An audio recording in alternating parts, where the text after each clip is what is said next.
বা জোড়া দিই একসাথে, তারপর হচ্ছে আমরা অন্য প্রসিডিউরে গিয়ে তখন আমরা সেটা ফাইনাল করি। তো স্টিকি ওয়াক্সের এটা খুব একটা ভালো একটা ইন্ডিকেশন। এরপরে যে ওয়াক্স গুলো আছে এগুলো আসলে আমাদের এতটা প্রয়োজন হবে না, এতটা ইম্পর্টেন্ট নাই। Impression wax, bite registration wax এগুলো প্রয়োজন নাই। আচ্ছা, আমরা অনেক সময় কিন্তু এসডিএম এর মধ্যে মেটালিক বিভিন্ন ম্যাটেরিয়ালস পড়ার ক্ষেত্রে দুইটা পয়েন্ট আমাদের খুব বেশি জানতে হয়, একটা হচ্ছে ডাক্টিলিটি আর একটা হচ্ছে মিলিয়াবিলিটি। আমরা একটু এটা শীটের মধ্যে নাই, আমরা একটু এক্সট্রা অ্যাড করে নিয়েছি।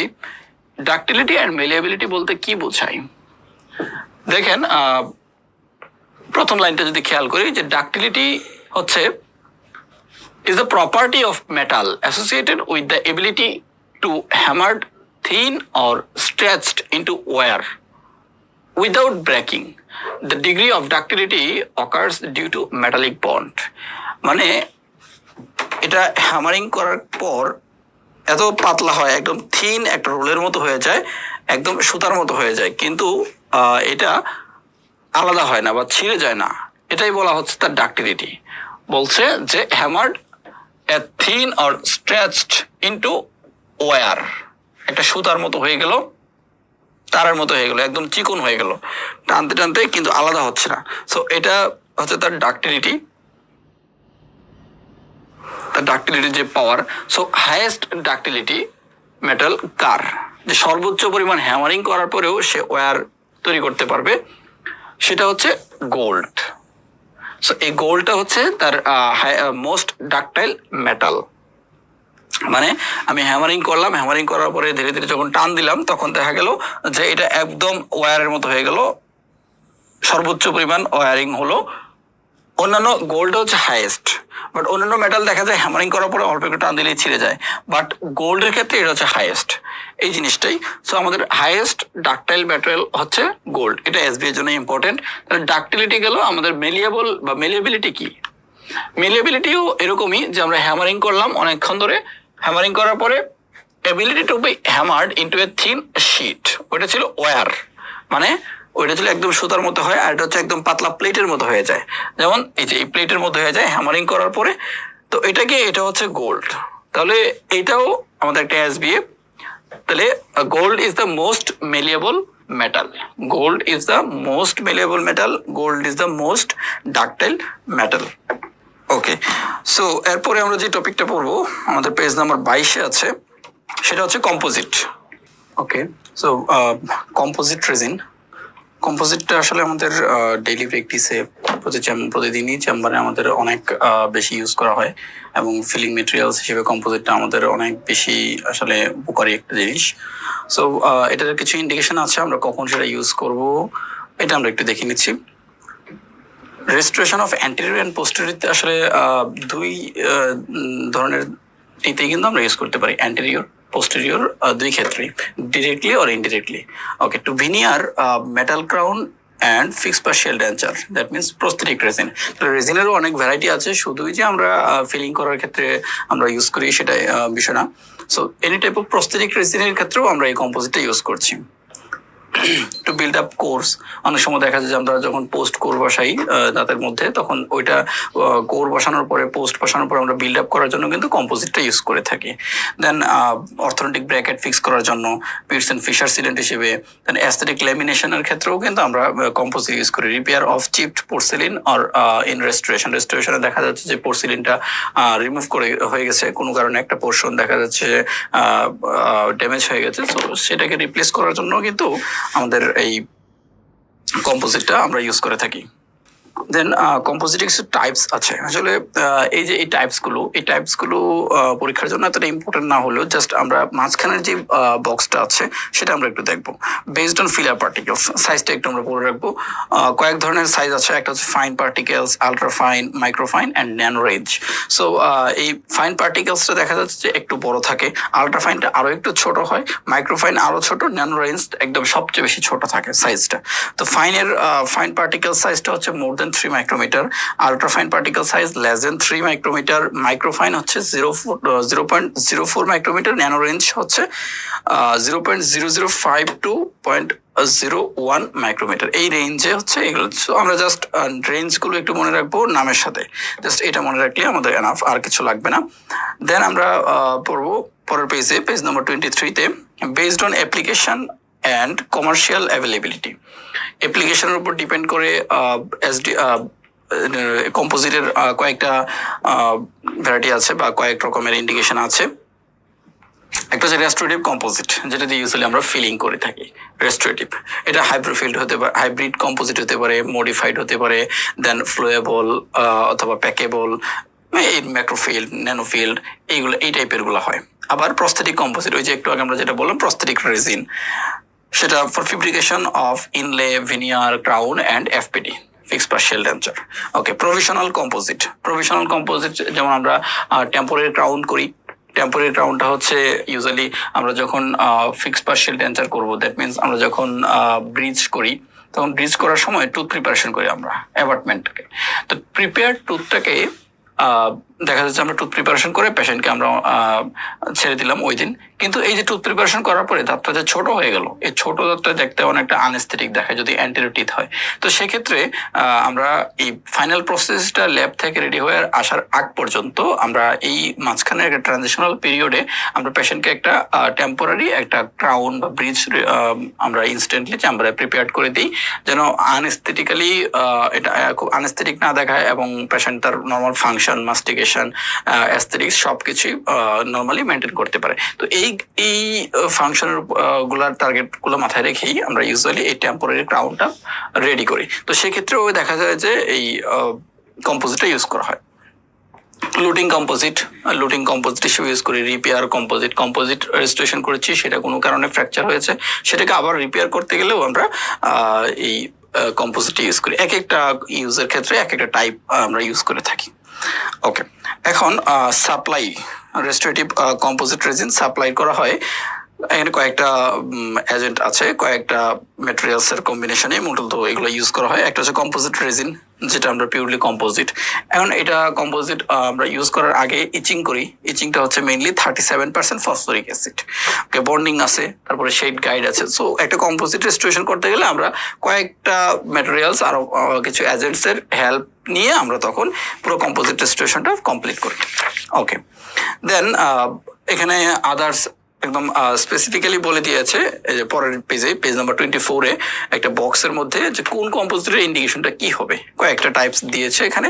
হাইব্রিড বা ইউনিভার্সাল যেটা, সেটা anterior and posterior restoration, that means class 1, 2, 3 and 4। এই ক্লাসের ক্যাভিটিতে আমরা হাইব্রিড কম্পোজিট ইউজ করে থাকি, অ্যান্টেরিয়র এবং পোস্টেরিয়র। ওকে, প্যাকেবল আছে যেটা ইউজার টিউবের মধ্যে থাকে, আর ক্লাস 2 ক্যাভিটিতে। অ্যান্ড ফ্লোয়েবল, যেটা ফ্লোয়েবলটা হচ্ছে সিরিঞ্জের মতো অনেকটা, সো ইজিলি এটা ফ্লোয়েবল, এবং এটা ক্লাস 5 রেস্টোরেশনের ক্ষেত্রে বা সার্ভাইকাল ক্যারিজ যদি থাকে, সার্ভাইকাল রেস্টোরেশনে আমরা ফ্লোয়েবলটা বেশি ইউজ করে থাকি।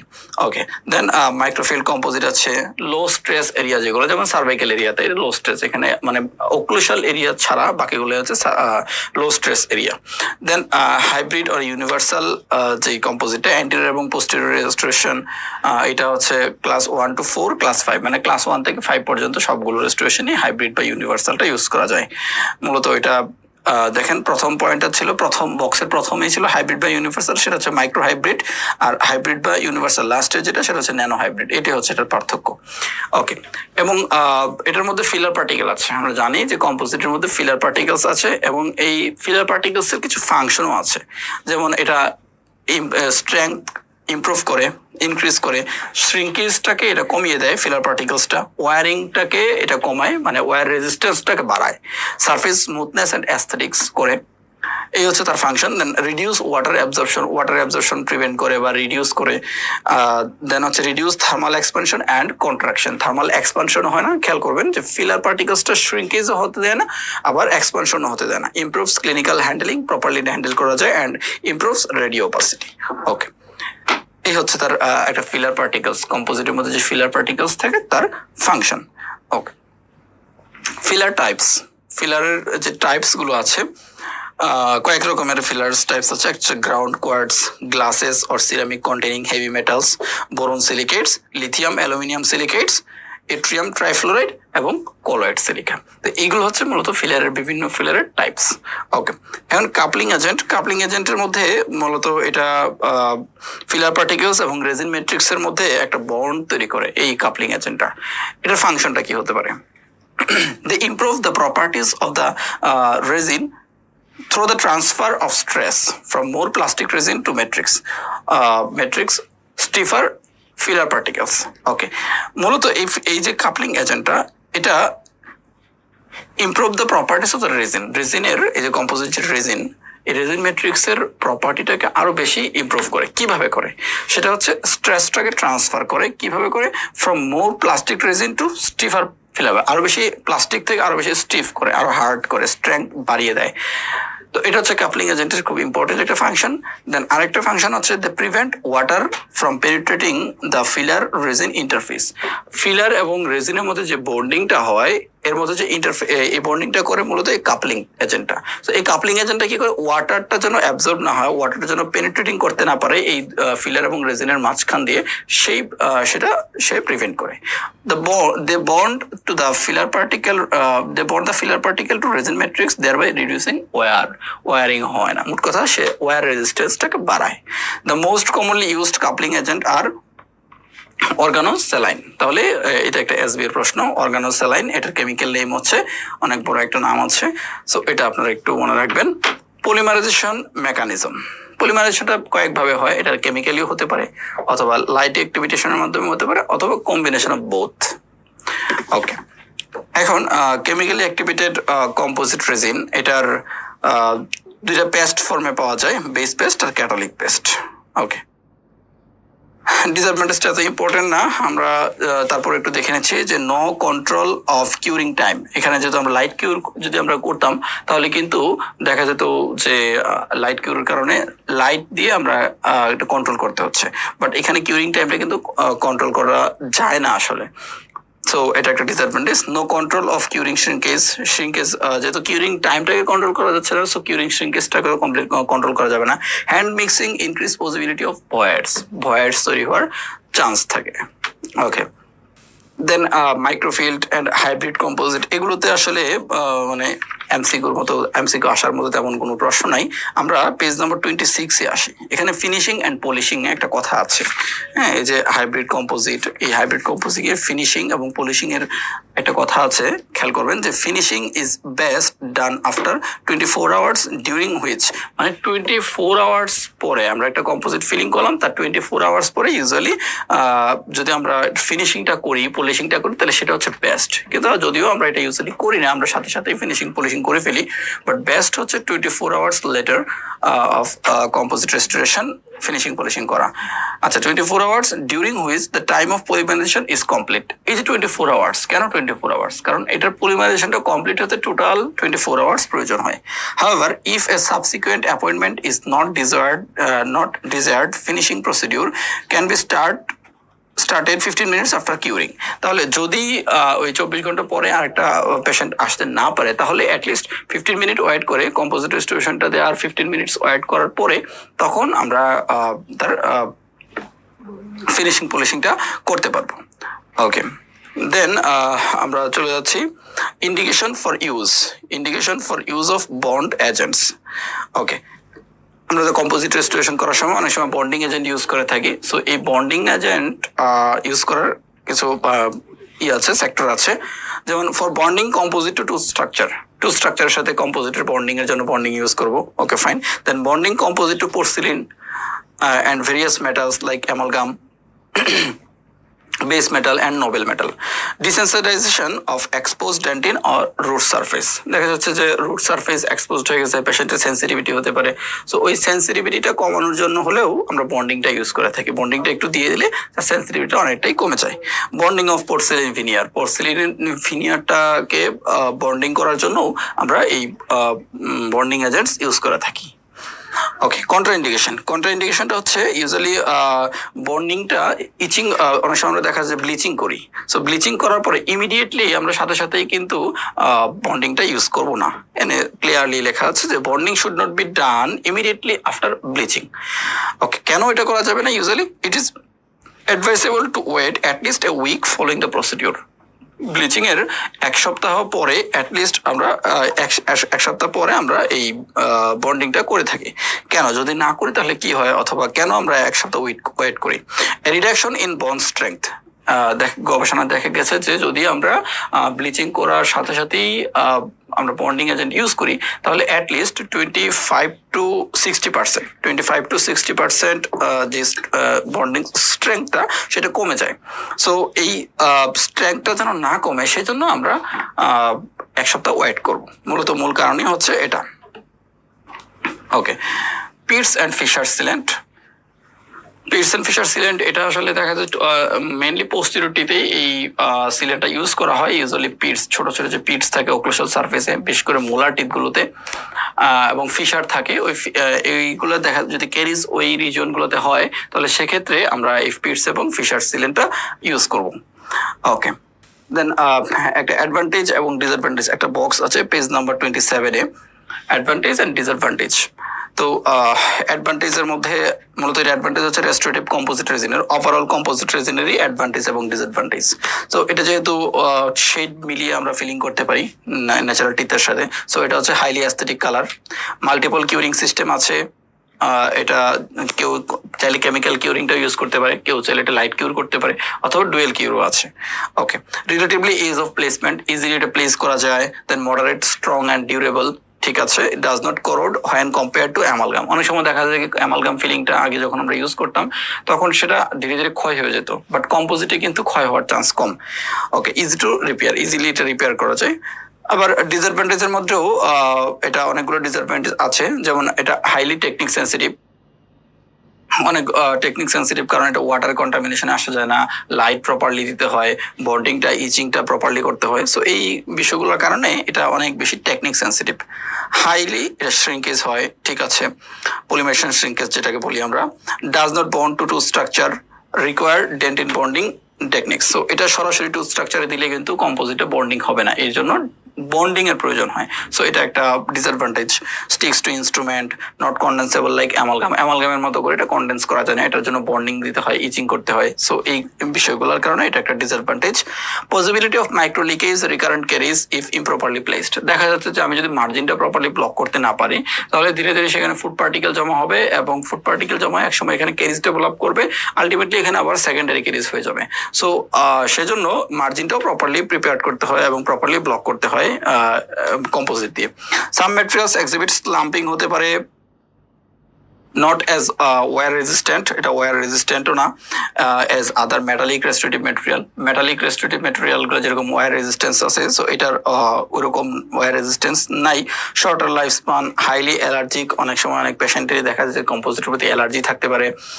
দেন potential for colour instability and staining over time, ধীরে ধীরে দিন যত যায় তখন কম্পোজিটের অনেক সময় দেখা যায় যে কালার থেকে ডিসকালার হয়ে যাওয়ার চান্সটা বেশি থাকে। সো এইসব কারণে কম্পোজিটগুলার এটা একটা ডিসঅ্যাডভান্টেজ। আমরা যদি তারপরে যাই পেজ নাম্বার 28-এ আছে ডেন্টাল অ্যামালগাম, যেটা বর্তমানে ডেন্টিস্ট্রিতে তুলনামূলক একটু কমই ইউজ করা হয়। খুব কম ডেন্টিস্ট্রি এখন পর্যন্ত এখনো এই ডেন্টাল অ্যামালগামটা ইউজ করছে। এখন আমরা সবাই আসলে নতুন যে আলট্রা মডার্ন যে ফিলিং মেটেরিয়ালসগুলো এসেছে সেগুলো আমরা সবাই প্র্যাকটিস করছি। সো ডেন্টাল অ্যামালগাম যদি আমরা দেখি, এটা মূলত একটু সারফেসের মধ্যে অ্যামালগাম ফিলিং দেওয়া আছে।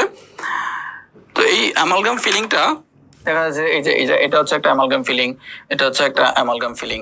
সো এই অ্যামালগাম ফিলিংটা এটা হচ্ছে মেটালিক অ্যালয় থাকে এখানে, সিলভার বা আদার্স কোনো অ্যালয় থাকে এখানে।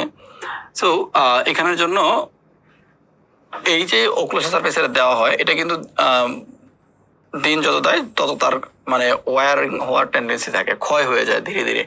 সো সেজন্য এটা তার একটা ডিসঅ্যাডভান্টেজ। অ্যান্ড ইন্ডিকেশনের ক্ষেত্রে আমরা যদি দেখি কিছু ইন্ডিকেশন আছে। As a permanent filling material, okay fine, in combination with retentive pins to restore crown. দেখা যায় অনেক সময় এটার অ্যামালগাম ফিলিংটা ভিতরে পিনও দেওয়া আছে, যদি ডিপ ক্যাভিটি থাকে তাহলে পিন দিয়েও আমরা রিটেনশনটা নিই।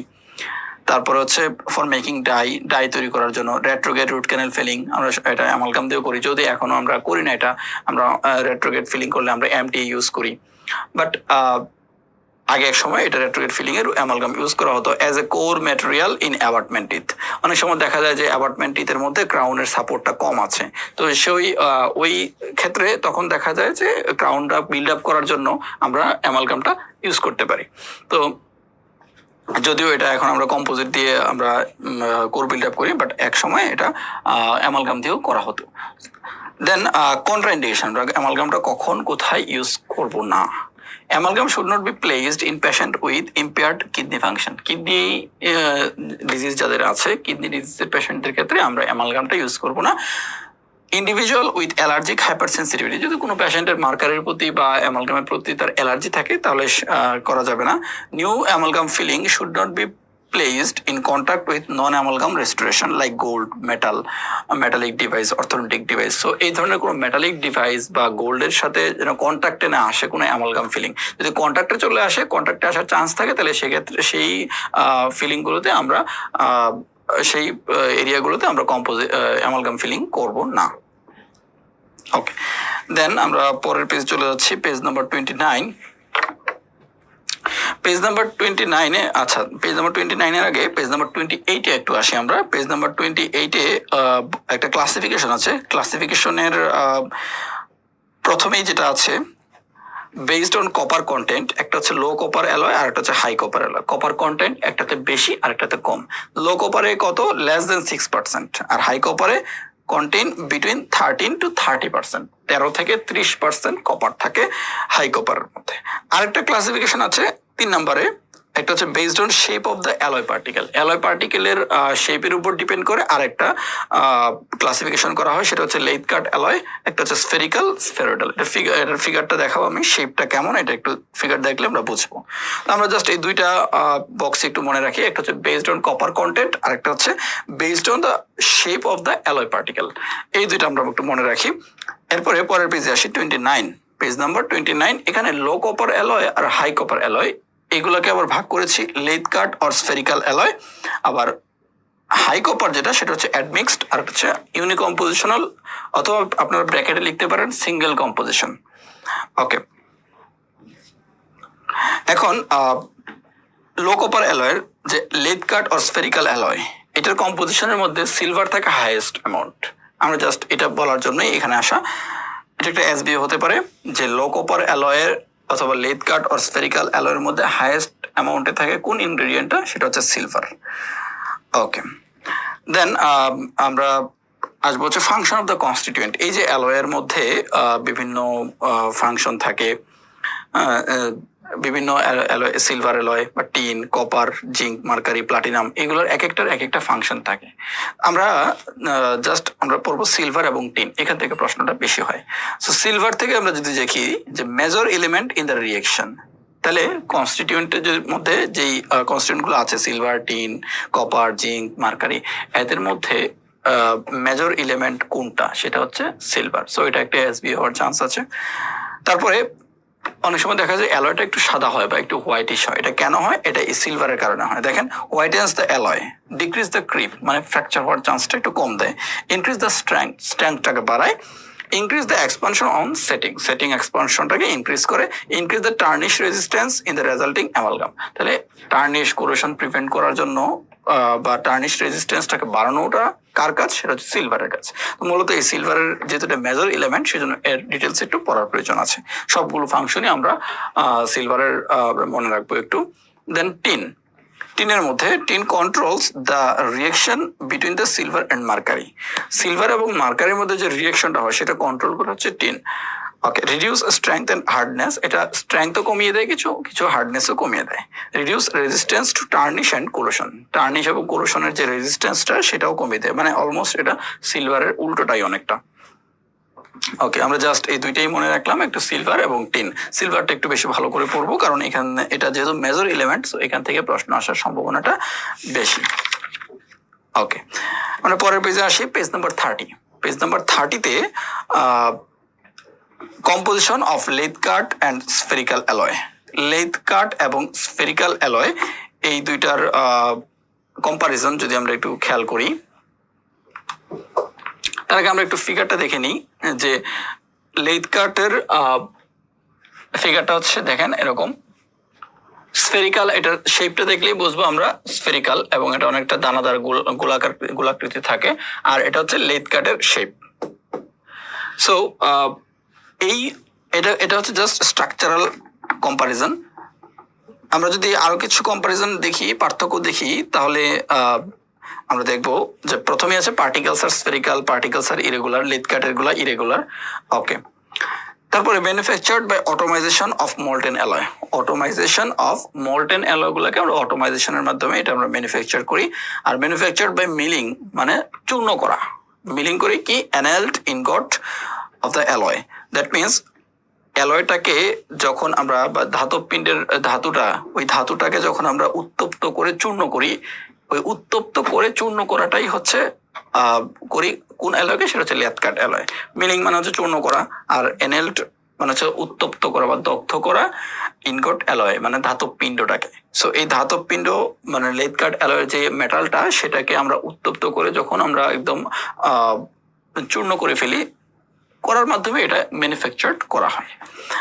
আচ্ছা, সো এটা হচ্ছে একটা পার্থক্য। And more plastic, R lathe cut অ্যালয়টা হচ্ছে less plastic, spherical alloy requires less mercury, hence has improve properties, আর লেইথকাট অ্যালয় একটু বেশি মার্কারির প্রয়োজন হয়। Okay, low copper alloy, low copper অ্যালয়ের মধ্যে দেখেন আমরা এটা আগেও পড়েছিলাম যে লো কপার অ্যালয়ের মধ্যে হাইয়েস্ট অ্যামাউন্টে থাকে কোনটা, এটা হচ্ছে সিলভার, 63 to 70%। ওকে, এখানে তেমন কিছু আমরা এখন পড়বো না, আমরা সরাসরি হাই কপারে যাই। হাই কপারের মধ্যে দুইটা টাইপ আছে, আমরা এটা পড়েছিলাম, অ্যাডমিক্স অ্যালয় আর single composition or uni composition. Then আমরা পড়বো টাইপস। টাইপসের মধ্যে দেখেন এটা হচ্ছে অ্যাডমিক্স, লো কপার, অ্যাডমিক্স অ্যালয়ের। হাই কপারের তো দুইটা বলছিলাম, একটা হচ্ছে অ্যাডমিক্স আর একটা হচ্ছে সিঙ্গেল কম্পোজিশন। সো অ্যাডমিক্স এর মধ্যেও আবার দুইটা টাইপস আছে, একটা হচ্ছে রেগুলার আর কনভেনশনাল অ্যাডমিক্স অ্যালয়, আর একটা আছে ইউনি কম্পোজিশন অ্যাডমিক্স অ্যালয়। ওকে, এখানেও কম্পোজিশনের মধ্যে দেখবেন সিলভারের অ্যামাউন্টটা বেশি, দ্যাট মিনস 69% থাকে সিলভার। অলমোস্ট মোটামুটি সবগুলোতে অ্যামালগামের সবগুলোতে সিলভার যেহেতু একটা মেজর কম্পোনেন্ট, সো সিলভারের অ্যামাউন্টে আসলে বেশি থাকে। এখন সিঙ্গেল কম্পোজিশন অ্যালয়, যেটাতে জাস্ট সবগুলো অ্যামাউন্ট একটা সিঙ্গেল কম্পোজিশনে থাকে। So advantage of disadvantage of spherical high copper amalgam, spherical high copper amalgam খেয়াল করবেন, এটা লেইথকাট না, এটা হচ্ছে স্ফেরিক্যালের অ্যাডভান্টেজ ডিসঅ্যাডভান্টেজের কথা বলা হচ্ছে। সো এটা ফাস্টার অ্যাডভান্টেজ গুলো কি কি আছে, একটা হচ্ছে ফাস্টার সেট হয় এটা, দেন লোয়ার রেসিডুয়াল মার্কারি, সেট করার পরে দেখা যায় যে রেসিডুয়াল মার্কারের পরিমাণটাও একটু কম থাকে তুলনামূলকভাবে। দেন লো ক্রিপ ডিউরিং কন্ডেনসেশন যখন আমরা করবো ক্যাভিটির মধ্যে, তখন এটা ক্রিপ কম হয়, মানে ব্রেকেজ কম হয়। ফাস্টার ফিনিশিং করা যায়, higher early strength, low condensation pressure. Okay, then disadvantage গুলো আছে লেস ওয়ার্কিং টাইম আর condensation pressure not sufficient matrix during condensation. So বলা হচ্ছে যে আমরা যখন রেস্টোর করি ক্যাভিটিটাকে, সো কন্ডেনসেশন প্রেশারটা আসলে সাফিসিয়েন্টলি দেওয়া যায় না, condensation pressure not sufficient matrix to displace matrix during condensation. Okay, then indication of zinc free alloy. এই যে অ্যালয়ের মধ্যে কিন্তু আমরা একটু এই কম্পোজিশন গুলো যখন দেখেছি, তখন এখানে কিন্তু একটা এলিমেন্ট জিঙ্কও ছিল। সো যদি জিঙ্কটা না থাকে অ্যামালগামের মধ্যে, তাহলে সেটার কি হয়, এখানে দেখেন অ্যামালগাম উইদাউট জিঙ্ক, অ্যামালগামের মধ্যে জিঙ্ক নাই, tends to be plastic and less workable, মানে এটা tends to be less plasticity এটা থাকে না, less workable. Okay, this alloy are used only for case where it is difficult to control moisture. যদি moisture control করাটা একটু difficult হয়, তাহলে সেক্ষেত্রে আমরা জিঙ্ক ফ্রি অ্যালয়টা ইউজ করব। ওকে, মূল কথা হচ্ছে এটা কোন পেশেন্টের ক্ষেত্রে, পেশেন্ট হ্যাভিং এক্সেসিভ স্যালাইভেশন। যদি পেশেন্টের এক্সেসিভ স্যালাইভেশন হয়, আমরা ফ্লুইড কন্ট্রোল বা স্যালাইভা কন্ট্রোল করতে পারছি না, সেক্ষেত্রে জিঙ্ক ফ্রি অ্যালয়টা আমরা ইউজ করব। Okay, then retrograde root canal filling and subgingival lesion. Retention of amalgam, অ্যামালগামটা মেকানিক্যাল রিটেনশন পায় আমরা জানি, সেখানে মেকানিক্যাল লকিং করা হয় এবং এটা এই লকিংটা মূলত আমরা কেভিটি প্রিপারেশনের উপরে অনেকটা ডিপেন্ড করে। ওকে, দেন টার্নিশ অ্যান্ড কোরোশন, অ্যামালগামের আমরা জানি যে টার্নিশ অ্যান্ড কোরোশন খুব হয়, মানে ক্ষয় হয়ে যায়, দিন দিন যত যায় তার ক্ষয় হওয়ার টেন্ডেন্সিটা তত বেশি বাড়ে। So amalgam restoration of tarnish and corrode in the mouth, often এটা দেখা যায় প্রায় সময় এটা কোরোশন হয়ে যায়, টার্নিশ হয়ে যায়। So factors related to excess tarnish and corrosion, এটা খুবই ইম্পর্টেন্ট একটা টপিক, ইম্পর্টেন্ট একটা পয়েন্ট এই বক্সটা, যে কোন কোন ফ্যাক্টর অ্যামালগামের টার্নিশ এবং কোরোশনটাকে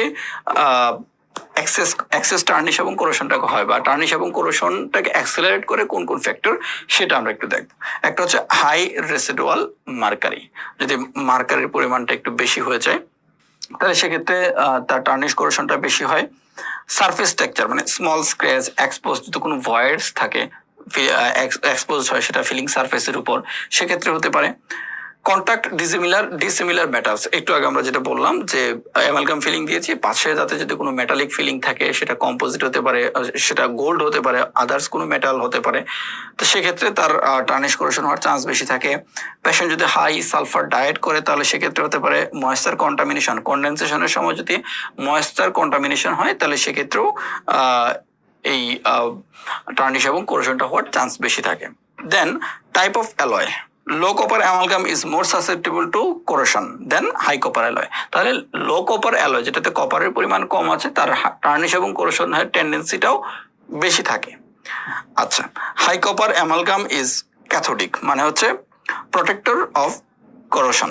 high copper amalgam is cathodic means protector of corrosion in respect to the low copper amalgam. মোট কথা হচ্ছে লো কপার অ্যামালগামের তুলনায় হাই কপারটা ভালো, কারণ এটার কোরেশন বা কোরেশন টার্নিশ এবং কোরেশনটা কম হয়। Okay, corrosion of amalgam can be reduced, এই যে কোরেশন, টার্নিশ এবং কোরেশন, এটা আমরা কমাতে পারি কিভাবে, ক্ষয় হওয়াটা কমানো যায় কিভাবে, যদি হচ্ছে স্মুথিং, পলিশিং দ্য রেস্টোরেশন। আমি যদি প্রপারলি একটা ফিলিং পেশেন্টের মুখে দেওয়ার পরে যদি আমরা পেশেন্টের এটা ফিলিংটাকে আমরা প্রপারলি স্মুথ করে দিই, পলিশিং করে দিই, তাহলে হচ্ছে তার টার্নিশ এবং কোরেশনটা কম হবে। আবার কারেক্ট মার্কারি এবং অ্যালয়, যদি আমরা রেশিওটা প্রপারলি ইউজ করি, প্রপার যদি ম্যানিপুলেশন করতে পারি, অ্যাভয়েড ডিসিমিলার মেটালস, ওই যে কন্ট্যাক্টে যে মেটালগুলো আসে, ডিসিমিলার যে মেটালসগুলো, সেগুলো যদি আমরা অ্যাভয়েড করি তাহলে সেক্ষেত্রে টার্নিশ কোরেশনটা প্রিভেন্ট করা ইজিলি হবে। ওকে, ট্রাইচুরেশন, ট্রাইচুরেশনের মধ্যে ট্রাইচুরেশন ইজ অ্যাচিভড আইদার বাই, কিভাবে করা যায়, এটা ম্যানুয়ালি, বাই হ্যান্ড, অথবা মেকানিক্যাল মিক্সিং এর মাধ্যমে করা যায়। হ্যান্ড মিক্সিং যেটা আমরা করি ট্রাইচুরেশনের, দেখেন এটা হচ্ছে মর্টার এবং প্যাসেল দিয়ে মূলত এই ট্রাইচুরেশনটা ইউজুয়ালি করা যায়। সো এই যে মর্টার এবং প্যাসেল, এখানে দেখা যাচ্ছে যে এই এই এই পট যেটা আছে এটা হচ্ছে মর্টার, এই পটটা হচ্ছে মর্টার এবং এটা হচ্ছে প্যাসেল, মর্টার এবং প্যাসেল। এই যে হ্যান্ডেলটা, এটা দিয়ে অনেক সময় আমরা এই পটের মধ্যে আমরা যখন মার্কারি অ্যামালগাম আমরা অ্যালয়টা মিক্স করি, মার্কারি এবং অ্যালয়, সো এটাতে মিক্স করে এই পটের মধ্যে নিয়ে তারপর এটা মিক্স করি।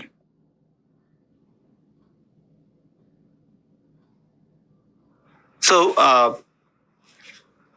এই দুইটা ইনস্ট্রুমেন্টের মাধ্যমে মূলত আমরা ট্রাইচুরেশনটা করে থাকি, মিক্সিংটাকেই বলা হচ্ছে ট্রাইচুরেশন।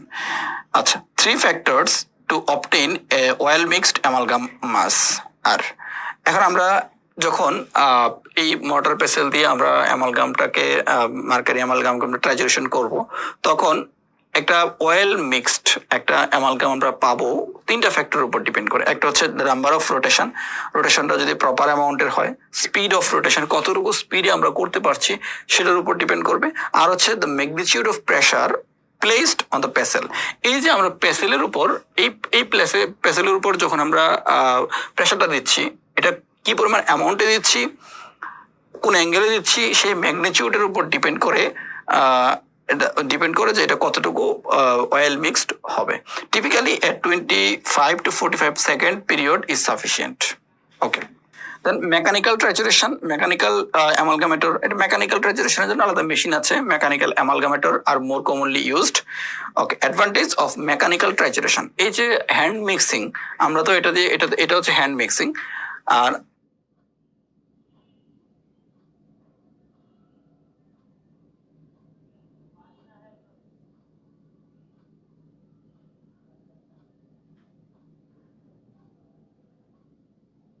সো এটা হচ্ছে হ্যান্ড মিক্সিং। আর আরেকটা যেটা আছে ওইটা হচ্ছে মেকানিক্যাল মিক্সিং। সো মেকানিক্যাল যে মিক্সিং করা হয় দ্যাট মিনস সেটা হচ্ছে মেকানিক্যাল অ্যামালগামেটর দিয়ে করা হয়। এই মেকানিক্যাল অ্যামালগামেটরের অ্যাডভান্টেজ কি আছে? এটা হচ্ছে যেহেতু আমরা এটা ম্যানুয়ালি করি, সো এটা হচ্ছে অবশ্যই মেকানিক্যালটা আরো একটু ভালো হবে, কারণ সেটা শর্টার মিক্সিং টাইম, অল্প সময়ে সেটা করতে পারবে এবং মোর স্ট্যান্ডার্ডাইজড প্রসিডিউর। আর আরেকটা হচ্ছে required less mercury when compare to hand mixing technique. আমরা ওটাতে দেখা যাচ্ছে যে একটু বেশি মার্কারি দিয়ে ফেলি অনেক সময় আমরা আইডিয়া করতে না পেরে, এবং মিক্সিংটাও যেহেতু প্রপারলি করতে পারি না, সো ম্যাটেরিয়ালসও কিছু লস হয়। বাট এখানে মেকানিক্যাল ট্রাইচুরেশনের ক্ষেত্রে তখন ম্যাটেরিয়ালস লস হওয়ার চান্স কম থাকে, কারণ সেখানে লেস মার্কারি আমরা ইউজ করতে পারি ইজিলি। ওকে, দেন এরপরে পেজ নাম্বার 34-এ আমরা একটা ইম্পর্টেন্ট একটা বক্স আছে সেখানে, সেটা হচ্ছে যে আন্ডার ট্রাইচুরেশন। আন্ডার ট্রাইচুরেশন যদি হয় কোনো অ্যামালগামে, লাইক আমরা যখন এই অ্যামালগাম মর্টার এবং প্যাসেলের মধ্যে আমরা যখন ট্রাইচুরেশন করি, তখন যদি প্রপারলি মিক্সিংটা না হয়, দ্যাট মিনস আন্ডার ট্রাইচুরেশন হয়, তাহলে কি হবে? একটা হচ্ছে যে রাফ এবং গ্রেনি সারফেস তৈরি হবে ম্যাটেরিয়ালসের। It gives rough surface after carving. Tarnish and corrosion can occur. তো রাফ সারফেস শুরু যদি থাকে, তাহলে অপোজিট টু দের কন্ট্রাক্টের কারণে, ফুড পার্টিকেলস এর কন্ট্রাক্টে বা ফ্রিকশনের কারণে দেখা গেল যে ক্ষয় হওয়ার চান্স বেশি থাকবে। স্ট্রেংথটা কমবে, strength is less, mix hardens too rapidly and excess mercury will remain. তার মানে যদি আমরা আন্ডার ট্রাইচুরেশন হয়, প্রপারলি মিক্স করতে না পারি, তাহলে র্যাপিডলি এটা হার্ড হয়ে যাবে। আর র্যাপিডলি হার্ড হয়ে গেলে তখন মার্কারিটা অ্যাক্সেস থেকেই যাবে এখানে, কারণ আমরা তো ওই মার্কারিটা তো আমরা প্রপারলি মিক্স করতে পারিনি।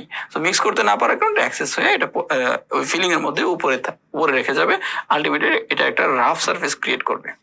ওকে, আন্ডার ট্রাইচুরেশনটাও ভালো না, আবার ওভার ট্রাইচুরেশন করলে সেখানেও আরো কিছু সমস্যা হয়। যেমন যদি আমরা বেশি সময় ধরে মিক্সিং করতে থাকি, so the mix is soppy, difficult to remove from the capsule and too plastic to manipulate. যখন আমরা এখানে অনেক বেশি মিক্সিং করে ফেললাম, মানে অনেক বেশি সময় ধরে ওভার ট্রাইচুরেশন করা হলো, এটা একটু প্লাস্টিক হয়ে গেল বা এটা একটু স্টিকি হয়ে যাবে। Working time is decreased. Mixing টাইমটা বেশি হলে স্বাভাবিকভাবে ওয়ার্কিং টাইমটা একটু কমে যাবে। Result in higher contraction of the amalgam. অ্যামালগামটা তখন যখন ওভার মিক্সিং হয়ে যাবে, ওভার ট্রাইচুরেশন করা হবে, তখন কন্ট্রাকশনটা অনেক বেশি হবে। Strength increase for lead cut alloy where it is reduced in high copper alloy. High copper alloy তখন এটা রিডিউস করবে। ওকে, দেন ক্রিপ ইজ ইনক্রিজড। এই যে ক্রিপ হওয়ার চান্সটাও একটু বেশি থাকে। স্ট্রেংথটা তাহলে লেড কাট অ্যালয়ের ক্ষেত্রে যদি আমরা ওভার ট্রাইচুরেশন করি, তাহলে স্ট্রেংথটা বাড়ে। ওকে, কন্ডেনসেশন বলতে আমরা যেটা বুঝি সেটা হচ্ছে যে এই যে ট্রাইচুরেশন করার পরে মর্টার এবং পেসেল থেকে যখন আমরা ইনস্ট্রুমেন্ট দিয়ে অ্যামালগাম গান দিয়ে আমরা যখন অ্যামালগামটা টুথের ক্যাভিটিতে রেস্টোরেশনের জন্য যে ক্যাভিটিটা প্রিপেয়ার করেছি, সেই ক্যাভিটিতে আমরা প্লেস করি, সেটাকে বলা হচ্ছে কন্ডেনসেশন। সো এই কন্ডেনসেশনের এইমসটা কি? মূলত to compact the mass to increase the density of the restoration. আমরা যে চাপ দিয়ে ক্যাভিটিতে দিই যেন ডেন্সিটিটা বাড়ে। টু রিডিউস দ্য ভয়েডস গুলো প্রিভেন্ট করা। টু রিমুভ এক্সেস মার্কারিটা রিমুভ করা। To adapt the amalgam to the preparation Waals and margin. আমরা বেশি চাপ দিয়ে কেন দিব? যেন তার ওয়ালে প্রিপেয়ার্ড ক্যাভিটি যে ওয়াল এবং মার্জিন আছে সেটার সাথে অ্যামালগামটা অ্যাডাপ্ট করে ফেলে। ওকে, মার্কারি টক্সিসিটি। আসলে মার্কারি টক্সিসিটিটা খুবই একটা আমাদের জন্য খুব ক্ষতিকর। সেই জন্য আমাদের কিছু প্রিকশনের প্রয়োজন হয়, যে আমরা যখন যদি চেম্বারে মার্কারি ইউজ করি তার কিছু প্রিকশন লাগে। যেমন আমরা যদি এক্সেস ম্যাটেরিয়ালস থাকে সেটা রানিং ওয়াটারের মধ্যে দিয়ে আমরা এটা দিব, বাট খোলা জায়গায় এমনি চেম্বারে টেবিলের উপর রেখে দিব না। আমরা গ্লাভস দিয়ে মার্কারি গুলো ধরবো। এই রিলেটেড আরো কিছু কথাবার্তা আছে এগুলো, এবং এটা প্রপার কন্টেনারের মধ্যে এটা রাখতে হয়। এই জাস্ট কিছু প্রিকশন আছে, জাস্ট একটু রিডিং দিয়ে নেবেন। এটা যেহেতু মার্কারিটা এখন একটু কমই মানে ইউজ হয়, সেটার ইম্পর্টেন্সটাও তুলনামূলক একটু কম, তারপরেও এটা আমাদের পরীক্ষার জন্য একটু পরে রাখতে হয়। সো প্রিকশনটাও এরকমই একটু রিডিং দিয়ে রাখবেন। জাস্ট এটা একদম সহজ কথাবার্তা লেখা আছে, আর তেমন কিছু পড়ার প্রয়োজন নাই। অ্যাডভান্টেজ ডিসঅ্যাডভান্টেজ অলমোস্ট আমরা পড়ে ফেলেছি। অ্যাডভান্টেজ হলে মানে কি কি হতে পারে তার জাস্ট আমরা যদি ডিসঅ্যাডভান্টেজ গুলো পড়ি তাহলে হবে, কারণ মার্কারিটা অ্যাডভান্টেজের তুলনায় এখনকার দিনে সবাই আমরা ডিসঅ্যাডভান্টেজটাই বেশি আমরা চোখে পড়ে। দ্যাটস ওয়াই আমরা মার্কারিটাকে এখন আমরা সবাই অ্যাভয়েড করার একটু ট্রাই। ওকে, দেন আমরা চলে যাব পেজ নাম্বার 36। পেজ নাম্বার 36-এ একটা আছে যে ক্লাসিফিকেশন ডেন্টাল সিমেন্ট। সিমেন্ট তো অনেক রকমের, অনেক কাজেই লাগে ডেন্টাল সিমেন্ট। সো ক্লাসিফিকেশনে প্রথমে আছে water based cement like zinc phosphate, আর একটা আছে গ্লাস অ্যানোমার সিমেন্ট। আবার অয়েল বেসড সিমেন্ট আছে, একটা হচ্ছে জিঙ্ক অক্সাইড ইউজেনল, আবার non eugenol cement. Okay, then resin based, একটা হচ্ছে based on cement resin cement, একটা হচ্ছে compomer. According to setting reaction, তাহলে এটা যেটা আমরা ক্লাসিফিকেশন দেখলাম সেটা হচ্ছে আইএসও ক্লাসিফিকেশন। এখন সেটিং রিঅ্যাকশনের উপর ডিপেন্ড করে একটা হচ্ছে acid based reaction, polymerisation cement, dual কিউর এবং ট্রাই কিউর সিমেন্ট। আচ্ছা, classification of cement based on application. Cement আবার বিভিন্ন ইন্ডিকেশন ইউজের উপর ডিপেন্ড করে আবার আছে। কিছু সিমেন্ট আছে লুটিং, যেমন আমরা সিমেন্টেশনের জন্য ক্রাউন সিমেন্টেশন বা ব্রিজ যখন আমরা রেডি করে পেশেন্টের মুখে সিমেন্ট ফিক্সড করতে যাই তখন যে সিমেন্ট ইউজ করি সেটা হচ্ছে লুটিং সিমেন্ট। আবার আছে লাইনার হিসেবেও ইউজ করি, আবার আছে রেস্টোরেশন হিসেবেও ইউজ করি। Okay, based on uses of cement, তার ইন্ডিকেশনের উপর ডিপেন্ড করে বা ফাংশনের উপর ডিপেন্ড করে সিমেন্টগুলোকে ভাগ করা হয়েছে। যেমন ফাইনাল সিমেন্টেশন বা লুটিং সিমেন্ট হিসেবে কি কি সিমেন্ট আমরা ইউজ করি? Zinc phosphate, silico phosphate, EBA cement, তারপর zinc polycarboxylate and glass ionomer cement, resin cement. তো এই সিমেন্টগুলো হচ্ছে ক্রাউন সিমেন্টেশনের জন্য বা ব্রিজ সিমেন্টেশনের জন্য আমরা ইউজ করি। টেম্পোরারি সিমেন্টেশনও আছে, যেমন টেম্পোরারি ক্রাউন সিমেন্টেশনের জন্য আমরা ইউজ করে থাকি লাইক জিঙ্ক অক্সাইড ইউজেনল আছে, নন ইউজেনল জিঙ্ক অক্সাইড আছে। আবার বেস অর লাইনার হিসেবে ইউজ করি zinc phosphate, reinforce zinc oxide eugenol, zinc polycarboxylate, glass ionomer, zinc oxide eugenol, calcium hydroxide. মানে ডিপ ক্যাভিটি থাকলে তখন সেক্ষেত্রে পাল্পের উপরে আমরা একটা লাইনার হিসেবে ইউজ করি। এই লাইনার হিসেবে ইউজ করার ক্ষেত্রে এই সিমেন্টগুলো আমরা দেই। ইউজুয়ালি আমরা চেম্বারে যেটা করি সেটা হচ্ছে ক্যালসিয়াম হাইড্রোক্সাইডের একটা লাইনিং দিই।